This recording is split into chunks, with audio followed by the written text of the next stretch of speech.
we help you understand global developments from an Indian perspective. We are developing the road infrastructure. In the end of 24, it will be equivalent to the road infrastructure of USA. We have put up airports which were obliterated from the civil aviation map almost 50 years ago. जो भी मेरे competitors हैं उनके साथ हमारा सभी का आपस में एक अच्छा रिलेशन भी है. हम एक दूसरे को हमेशा पुश करते हैं अंदर खेलते टाइम भी. I'm Vikram Chandra and this is WION. World is One, taking India's voice to the world.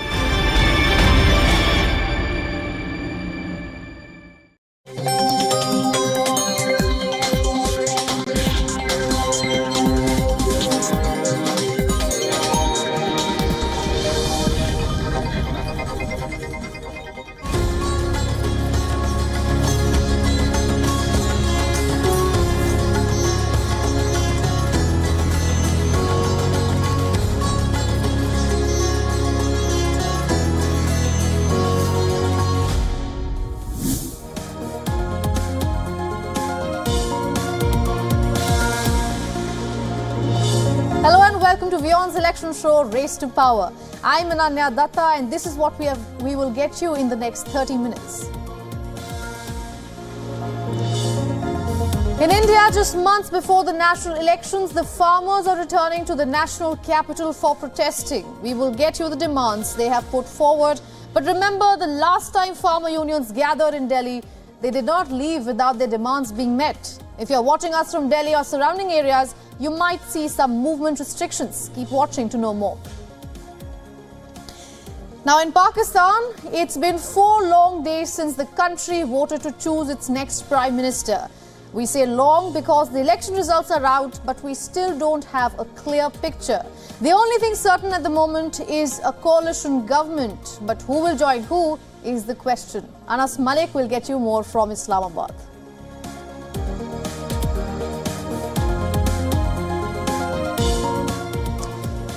In India, where the opposition India Alliance has had a bad day, that's where we are starting.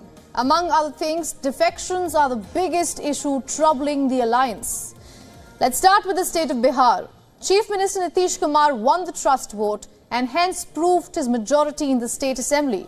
In the 243-member house, 129 voted in favour. At least 122 seats were needed to win. There were 0 votes against because the opposition walked out before the vote. The vote was a big blow to the Rashtriya Janata Dal. The RJD is part of the National Opposition Alliance. To add to their woes, Nitish Kumar has accused the RJD of corruption. The government has claimed to open a probe for the same, and the government says that it will go forward with it. The second blow to the India Alliance was from Maharashtra. Former State Chief Minister Ashok Chavan has quit the Congress party. While he has cited the reasons as personal, there are talks of him joining the rival BJP. The Congress party was quick to call Chavan a betrayer. Now, this is the third exit from Maharashtra's Congress within weeks. Speaking of Congress, the senior leader Rahul Gandhi is on his justice march, but he has cut short his Bharat Jodo Nyaya Yatra in Uttar Pradesh state. He will be skipping the western part of the state, and Rahul Gandhi has cited board exams as the reasons. But it seems the reason is a political one. Today, Rashtriya Lok Dal leader Jayant Chaudhary formally joined hands with the BJP-led N.D.A. The RLD is a regional political party in Uttar Pradesh and has major stakes in the western part of the state.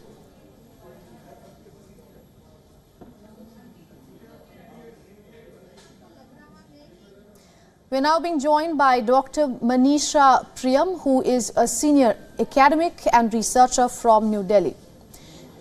Ms. Priyam, thank you so much for joining us here on WION. Thank you. Ms. Priyam, what do you make of these latest defections that we are seeing from the India Alliance? So, I think one big story that we can certainly say is that the India Alliance has literally met its death knell. What seemed like a soundbite during the Madhya Pradesh state elections, where you could see the skirmishes between Mr. Kamal Nath, his saying that this is Akhilesh, Wakilesh, I think that the rhyming couplet has now become a full poetry. And all you can see is that a tall leader of the India Alliance, who was one of the architects, in fact, Mr. Nitish Kumar, and who Mr. Rahul Gandhi and Shri Khadgeji had gone to meet him during the Karnataka state elections. It seemed he would be positioning himself in the center. He's gone out of it. There have been many, many important exits. Mamata Banerjee is decidedly announced that she wants to go it alone. So from what one heard, that the Congress is delaying, the Congress is not conceding enough, and we are not quickly getting onto the board, now you can see that there is a whole story of outflux from the India Alliance, an alliance that needed a lot of homework to cobble and put regional fronts together and manage leadership egos. I think that was its first and foremost organizational task, and I think it's not been able to perform that. There could be many other charges of non-performance. Some of them can be said today, but I don't think we need to wait till the elections to say that it's certainly not going well for the India Alliance. Right. There is India, but one can't see the Indians. Dr. Priyam, I know you said that this was the death nail in the Congress alliance, in the National Alliance, the India Alliance, of course. But I want to ask you this: with just months to go for the elections, is there anything the India Alliance can do to turn things around? I would say days before the election is to be announced, and I can see no more scripts now left, no more strategies that can be worked out. The people are now bolting out of the alliance. Now, how do you cobble something if you don't have others at that end? But even more importantly, the management of whether the Congress would be the keystone of the alliance or whether regional outfits would have a greater go, and this would be a regional outfit plus alliance. Remember, UPA 1 and 2 was Congress as the keystone. Right. Now, it was the Congress's turn to let the regional outfits have their say, and I think that's where the Congress missed the bus, buoyed by its victories in Karnataka, and then thereafter by in Telangana. The Congress believed very much that it was in pole position. Certainly, there were noises before the elections that Rajasthan, the guarantees of Gahlot could do very well, and Madhya Pradesh could very well go to the Congress party. Those two things did not happen. Chhattisgarh, where the Congress playing its OBC card, that also did not happen. So what you saw at the end was that the Congress lost out on its own one-on-one battles with the BJP, and the Congress had not done enough to accommodate the regional outfits and their aspirations. So I think the Congress should have had, in hindsight, a better strategy to allow those who could have led it in a more robust way at the front. And it should have played a younger brother to the regional outfits. It failed to write that script, and that's what we see today. Yeah. All right, Dr. Priyam, thank you so much for getting us all those interesting insights from New Delhi. Thank you. Now, just months before elections in India, farmers are returning to the national capital. This time, the community plans to march to the parliament for demands they say the government is yet to fulfill. Security has been tightened up on New Delhi's borders, as over 200 farmer unions are expected to begin the march towards the capital on February 13th. They come with a list of demands. The farmers are demanding minimum support price of all crops, quashing of all FIRs lodged during the farmers' agitation, and rupees 10,000 or some $120 per month pension for farmers beyond the age of 60. There are a slew of other demands of the union as well. The Delhi police has enforced prohibitory orders banning large gatherings under Section 144 of the Criminal Procedure Code in the entire Delhi region. This includes the gathering of public at all borders between Delhi and its neighbouring state of Uttar Pradesh. The entry of tractors, trolleys, buses, trucks and commercial vehicles carrying protesters is barred from entering the national capital from the state of Uttar Pradesh. Authorities in the state of Haryana have also suspended the internet that the farmers have challenged in High Court as of now. Remember, this is the second time the agrarian community is carrying out a large-scale rally. In 2020, farmers from Punjab, Haryana, Uttar Pradesh, Rajasthan and several other states carried out a prolonged year-long protest to demand repeal of the then-passed farm laws. In a televised announcement, the Indian Prime Minister Narendra Modi-led government had repealed the laws in November of 2021. It is safe to say that with elections round the corner, farm unions are capitalizing on poll season to have their demands met immediately.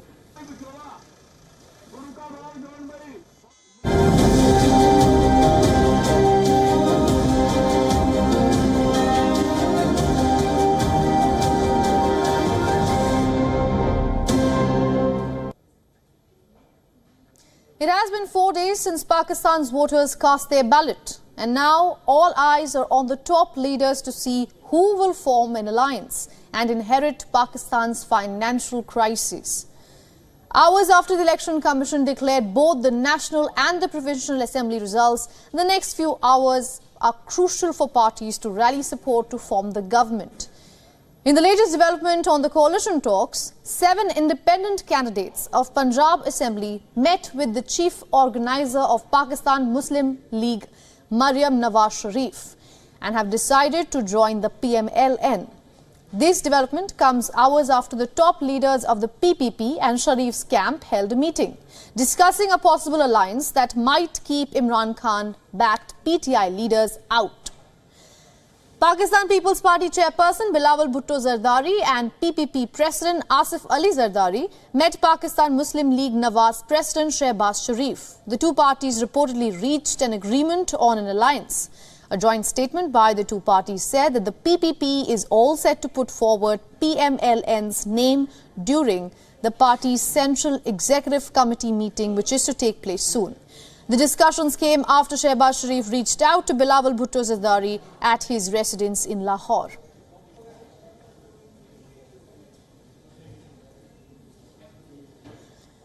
Meanwhile, there was action on the streets of Pakistan through Sunday. Workers of the Pakistan Tehreek-e-Insaf party held protests in Lahore, Karachi, Peshawar and Rawalpindi. The delay in vote counting has prompted poll rigging accusations that have been doing rounds even before the election day. However, the poll body has clarified no rigging took place and that all authorities have ensured the election process was free and fair.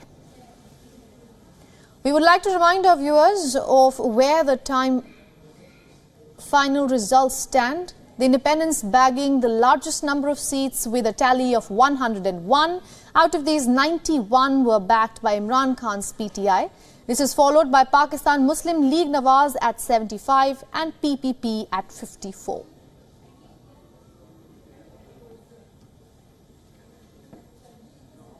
Now, Pakistan Bureau Chief Anas Malik is joining us live on the phone line. Anas, what is the latest you're picking on? Well, the latest is that the Central Executive Committee meeting of the Pakistan People's Party is currently ongoing. They are deliberating on the recommendations that the Pakistan Muslim League Nawaz has put forward, and by day end we'll be having quite clarity with regards to what the what the coalition alignment would look like, who would be in the driving seat and who could possibly be playing the major role or majority share in this coalition that is to happen. But what is really interesting is to note here, Ananya, is the fact that both the Pakistan Muslim League Nawaz and the Pakistan People's Party are talking to each other, and the MQM as well, essentially talking to all of the established political parties and not those independent candidates, not trying to woo them in, Ananya. All right, Anas, thank you so much for getting us all those updates.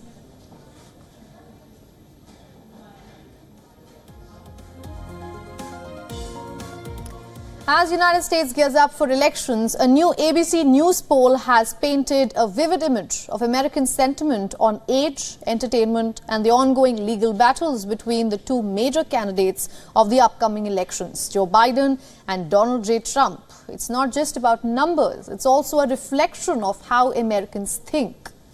Even though the wave of support has been divided between Democrats and Republicans, a majority of American population seems to agree on one major aspect. They believe that both leaders, Biden and Trump, are too old to serve a second term as the President of the United States. It has been revealed that 86% of Americans believe President Joe Biden, who is 81 years old, is too old to serve another term. The survey also indicated that 62% of Americans think former President Donald Trump, aged 77, is also too old for a presidential term. Now, this figure also includes 59% of Americans who think both of them are too old. Now, this data follows the release of Special Counsel Robert Hur's report, which recommends no charges against Biden for handling classified documents, but raised questions about his mental fitness. In contrast, Trump is facing federal charges related to handling classified information while out of office. But Trump has denied all wrongdoings and has pleaded not guilty. But Americans don't quite seem to forgive the former president. This as two-thirds of them, including 45% of Republicans and 83% of Democrats, believe that he should not be immune to criminal prosecution for actions taken while in office. Concerns about immigration and border security persist, with blame for the failure to pass a bipartisan foreign aid bill shared among Republicans and Democrats. However, more Americans trust Trump over Biden on immigration, crime, the economy and inflation. But Biden holds an advantage on certain issues where people trust him more on issues like abortion, healthcare and climate change, as compared to Trump, that is. Now, that's the latest from the ABC News Ipsos poll on the perspective of Americans regarding the current political landscape.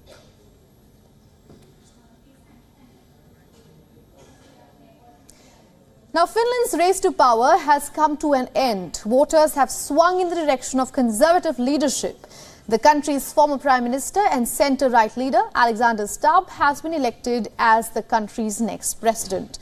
In the first election held since Finland joined the NATO alliance, Stubb declared victory after securing over 51.6% votes. He narrowly defeated Green Party rival Pekka Haavisto, who fell short at 48%. A little over 48% votes. For us in Finland, foreign and security policy, we usually stay cool, calm and collected. We take care of our bit. Our defense spending is now this year roughly 2.3% of our GDP. We have a very strong defense. We're members of the EU and NATO, and of course we have a fresh defense cooperation agreement with the United States.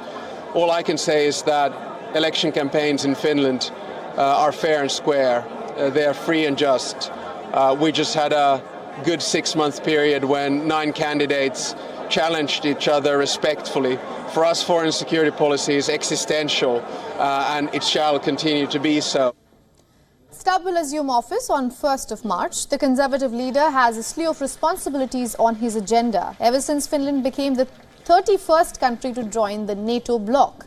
Meanwhile, voters celebrate the National Coalition Party's win, marking a new era for the country.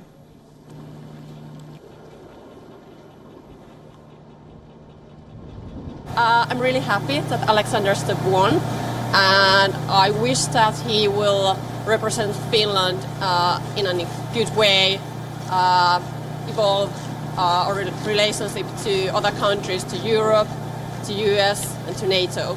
So that's my wish. You see, Finland has historically made an attempt to evolve ties with Russia and steer clear of military alliances. But ever since the Ukraine invasion back in 2022, the nation made a U-turn and joined the US-led NATO bloc. Indonesia is set to go to polls on February 14th. It is going to be the world's biggest one-day election. Ahead of a cooling-off period, the weekend was packed with rallies happening across the country. Voters have a choice between 3 presidential candidates who are going to succeed the hugely popular President Joko Widodo. President Widodo has led the country for a decade and cannot run again. The contenders include 2 ex-governors, Ganjar Pranowo and Anies Baswedan, and Pranowo Subianto. As a former governor of Central Java, Pranowo is banking upon his populist appeal. Independent candidate Anies Baswedan is a former governor of Jakarta, while Prabowo Subianto is former Special Forces commander. Anis and Subianto held rallies in the capital city, while in Solo, Gandrar greeted thousands of supporters. The three contenders will appear in the final 5 televised debates together with their running mates on Sunday evening. Opinion polls are favouring the Special Forces commander, who also has the backing of the incumbent president. Subianto's vice presidential candidate is President Widodo's son, Gibran Rakabuming Raka. His administration has ordered civil servants and law enforcement officers to remain neutral.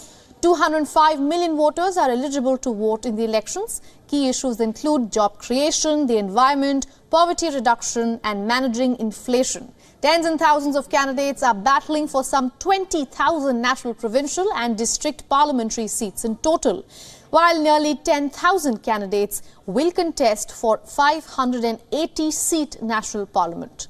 If any candidate wins more than 50% of the votes, a runoff can be avoided between the top 2 candidates, which could be held in June.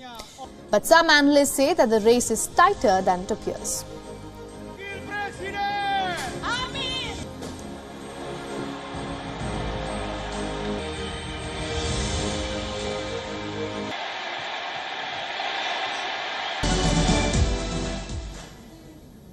Over to another race to power. Registration of candidates for the presidential elections in Russia has finally been closed.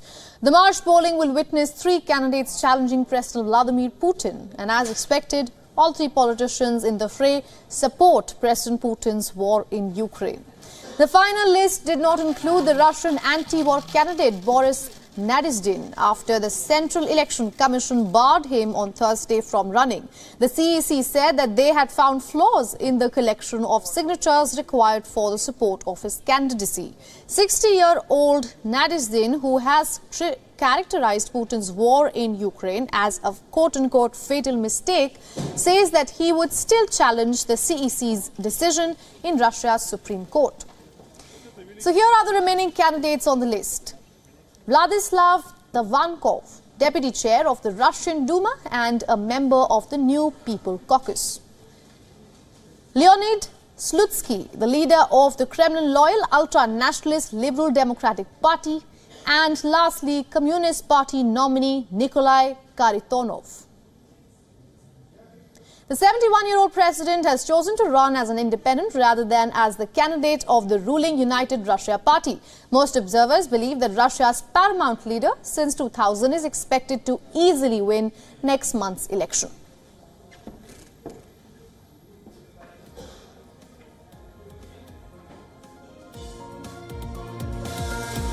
And with that, we are wrapping up this Monday edition of Race to Power. Thanks for watching with me and I.N.D.I.A. Goodbye.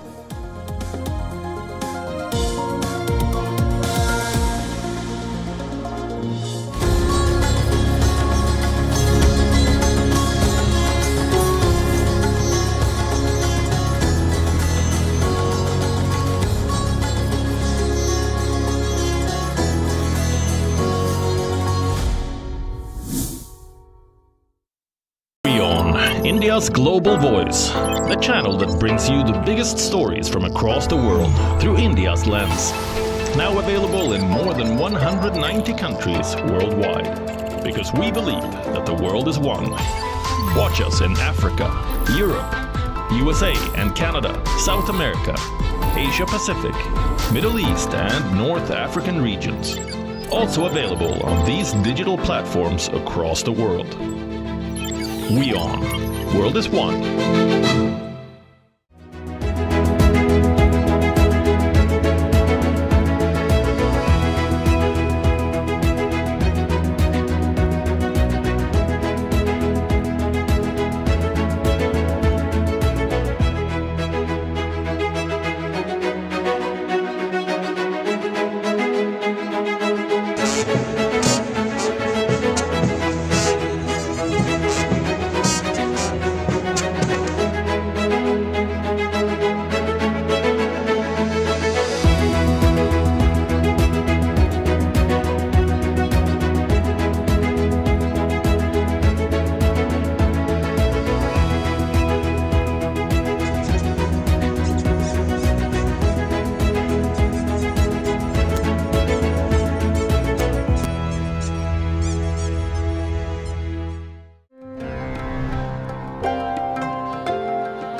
everyone loves a contest.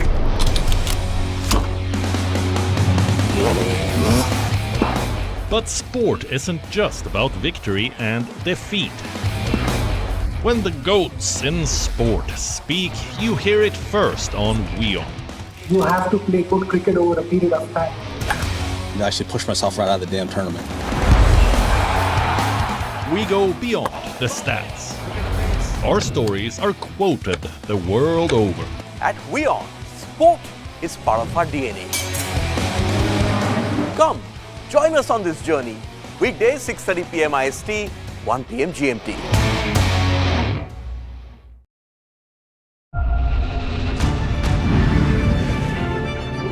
I'm Vikram Chandra, and join me on WION with 2 weekly shows that will keep you informed.